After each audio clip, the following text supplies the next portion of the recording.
Yes, you know, last night, the President Obama gave the State of the Union address before all branches of government, before the Congress, the U.S. Supreme Court, the entire legislature and the executive branches, legislative, judicial.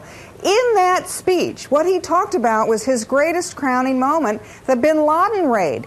And yet almost everyone in the United States, certainly sitting in that chamber, had to assume that the bin Laden raid would not have succeeded if the president had told the Pakistani government in advance that we were going to do it. Now, Dominic, you've just mentioned that the bin Laden raid is a sticking point from the Pakistani perspective. From the American perspective, it's our greatest success. So why don't you ask your guests, what do they think? How is this disconnect going to work out in the future? I'm actually going to hand that to Maria first of all. I mean, what this outlines is something you and I were talking about earlier on today, actually, and that's the deficit of trust between the United States and Pakistan. I think the biggest question over here has been the way and the manner in which it was conducted. As far as Pakistan is concerned, yes, we went along with the war against terrorism. We paid an unthinkable amount of sacrifice in terms of human cost, in terms of material cost and everything else.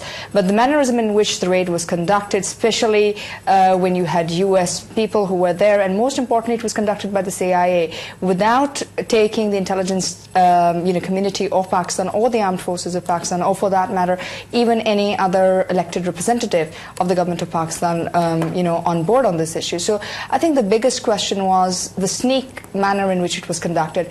And the worst thing is that it was not something which happened overnight. It wasn't a sudden intelligence leak which they found out and they went out and they carried it out.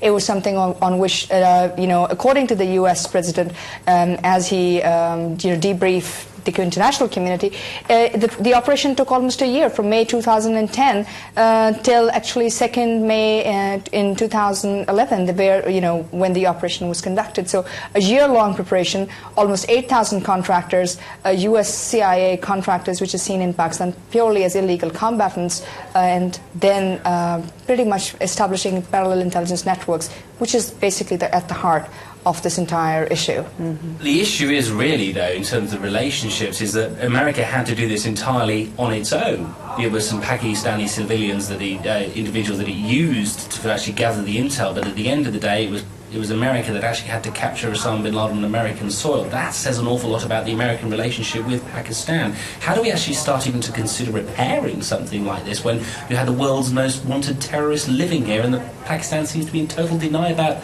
its culpability in the fact that they never found him on their own soil? What do you think, Tariq? Well, there's one thing that is clear, that U.S. and Pakistan are not on the same page. That is very clear. That is established by attack on Abbottabad. The way it was conducted, that also proves the point that they are not on the same page. So the other point is, yes, Pakistan does fight against terrorism. It has fought against terrorism, but not at the cost of its sovereignty. That is one thing that is very dear to the people of Pakistan. And the way the president boasted about the success, that was actually tantamount to insulting the people of Pakistan. They were not worthy of any trust, that the government of Pakistan was not deserving of any confidence that they could have reposed in them. And it was an act of verbal as well as practical humiliation inflicted on Pakistan.